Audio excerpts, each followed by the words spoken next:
question is, was Rebel Moon Part 2 better than Rebel Moon Part 1 Nonsensei? No. I'm going to agree with you there. There were many reasons for that. I'm sure we have differing opinions as to why that might be the case. But before we get into it, we've got to do Fact of the Day. Page number 281, fact number 4.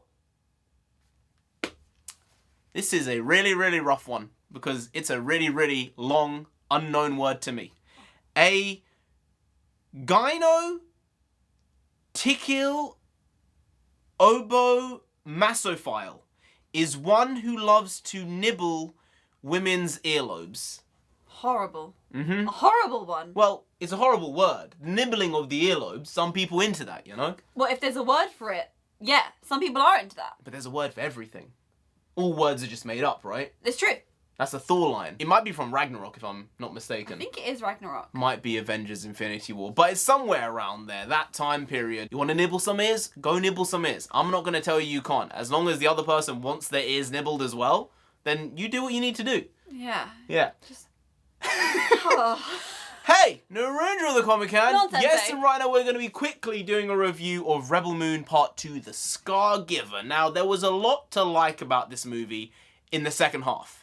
And there was a lot to dislike about this movie in the first half. And I think that's where it differentiates itself from the first one. Because overall, the first movie was better structured, better storyboarded, better put together. Yeah, I think the pacing in the first one was actually quite quick. We were moving through the story, going from place to place, world to world, introduced to new characters. But with this one, the first half really sagged, but then the second half picked up so quickly that you noticed the sag in the first half more. Coming back to the home world, trying to teach these people, we're getting backstories, and it felt a bit too choppy compared to what we got in the first one. For Part 2, I believe the extended version is going to be worse than the actual movie we got. Whereas for Part 1, the extended version is going to be a superior version and an improved take on what we got in the first movie. Yes, you're correct. Part 1 was seemingly rushed because they packed so much in. So having extra time fits. For the second one, it was only 2 hours, 2 minutes, but it felt like we could have shaved off at least 20 minutes of this film. Without really taking much away from it, whereas I think for the first one, we could have added more time and got a lot more experience out of it. I think that in the end, Zack Snyder's created something that is Lord of the Rings meets Star Wars meets Star Trek all together. Yeah. And I'm not sure it really comes together all the time. But if there is a Part 3, I think that's where the story really is gonna pop. Well, there is a Part 3. Confirmed. And a Part 4. And a Part 5 and a Part 6. Are we actually getting Well, I don't know those? if we're getting it, but Zack has storyboarded 3 and 4, and there are ideas for 5 and 6. Right, I can appreciate, I think 3 and 4 as a duology is going to be stronger than Part 1 and 2 together. And then there were big reveals in this movie as to the general universe, the stuff that has happened. I think you're looking at the comp for Rebel Moon right now in the cinematic landscape, and it's Dune.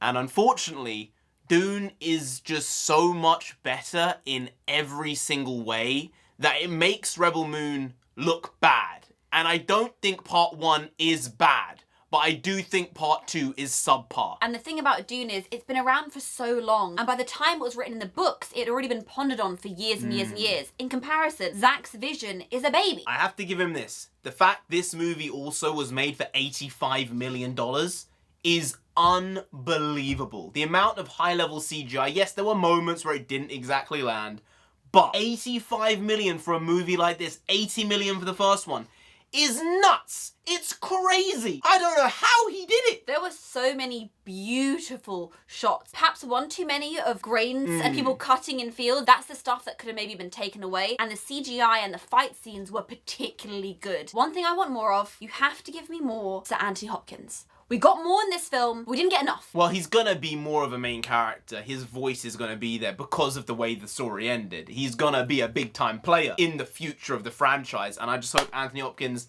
is here to make sure he delivers. I hope he's recording his lines right now. Yes. So it's there and it's ready and it's prepped, because I can see the through line with his character in the movies, and it could be really, really well done. Him and Princess Issa, that moment where he finally gets to lay his robotic eyes on her, it's going to be absolutely incredible. But he has to get there. So please Spoiler record those alert. lines. Spoiler alert. Ah. If you haven't watched the movie there, Nonsensei just gave a spoiler. High level spoiler.